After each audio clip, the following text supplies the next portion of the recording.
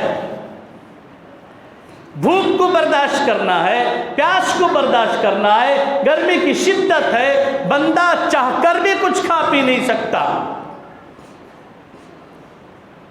حلال چیزیں ہیں، پاکیزہ چیزیں ہیں، رمضان کے علاوہ حکم ہے کلوا من طیبات واعملوا صالحا، پاکیزہ چیزیں طیبات میں سے، حلال میں سے کھاؤ پیو اور اعمال صالحہ کرو۔ لیکن رمضان المبارک کے اندر روزے کی حالت میں پاک چیز ہے، حلال چیز ہے، تمہارے سامنے آ چکی ہے، کون سی چیز ہے جو تمہیں منع کر رہی ہے کھانے کے لیے؟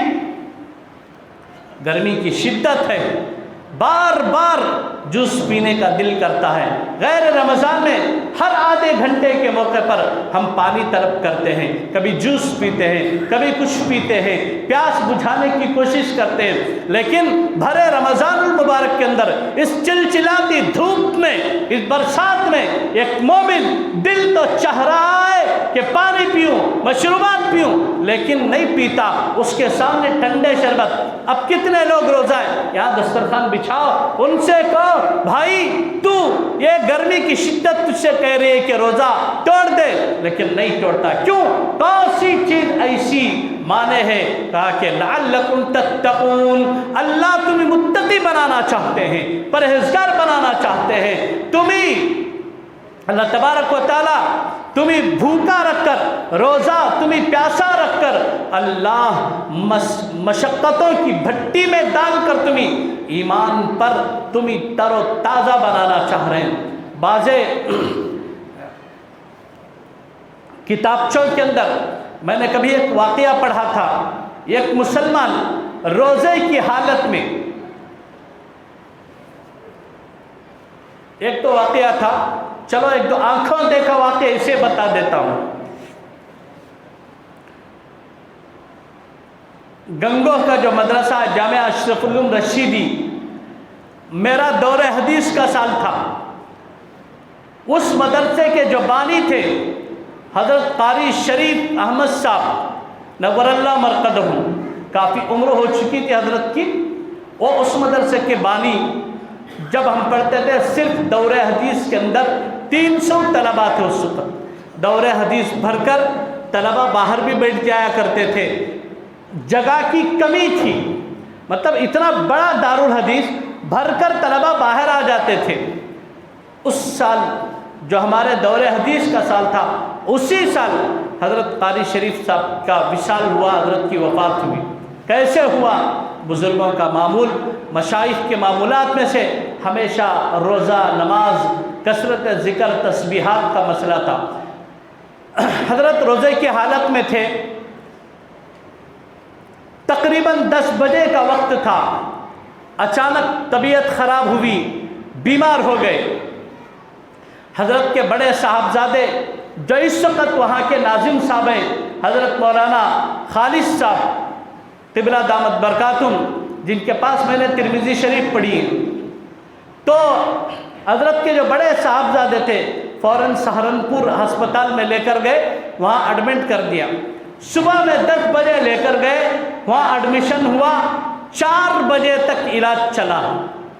روزے کی حالت میں ہے، 4 بج گئے ہیں، علاج چل رہا ہے، 4 بجے فوراً حضرت دامت برکاتہم کو بلا کر، بڑے صاحبزادے کو بلا کر ہاتھ پکڑ کر فرماتے خالد مجھے فوراً ڈسچارج کرا کر افطاری کے وقت سے پہلے مدرسہ لے چل، میں ایک مرتبہ آنکھ بھر کر اس مدرسے کی عمارت کو دیکھ لینا چاہتا ہوں، جن عمارتوں کے پیچھے جس بندے کا خون پسینہ لگتا ہے اسے اس کی کشش ہوتی ہے، اس سے محبت ہوتی ہے، اور یہ دینی مراکز ہے، یہ اسلام کے تحفظ کے قلعے ہیں۔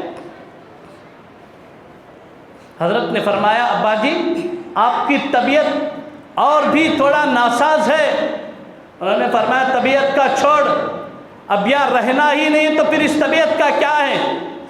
پھر بلا کر فرمایا بیٹے خالد تھوڑی دیر جو غشی طاری ہوئی، اونگ آئی، میں کیا دیکھتا ہوں حضرت نبی پاک صلی اللہ تعالیٰ علیہ وسلم تشریف لائے اور حضور فرماتے ہیں کہ قاری شریف جلدی کرو تمہارا روزہ ہے، افطاری کے لیے محمد رسول اللہ صلی اللہ تعالیٰ علیہ وسلم کا دسترخوان تمہیں انتظار کر رہا۔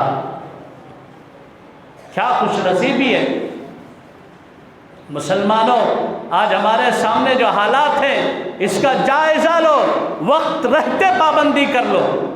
جب یہ جملہ سنا تو فوراً ہسپتال کی فیس بھرتی کر کے ڈسچارج کرا کر مدرسے کو لے کر آئے۔ جب سہارنپور سے مدرسے کو لے کر آئے 5:30 بجے کا وقت تھا، 5:30 بجے کا وقت تھا، تقریباً محرم کی 10 تاریخ تھی، یوم عاشوراء کا دن تھا۔ حضرت ناظم صاحب آئے مدرسے کے اندر، کار میں بیٹھے ہوئے تھے، بیٹھ کر اس طرح پوری عمارت کا نظارہ کیا، پھر اس کے بعد فرمایا خالد مجھے دفتر میں لے چل۔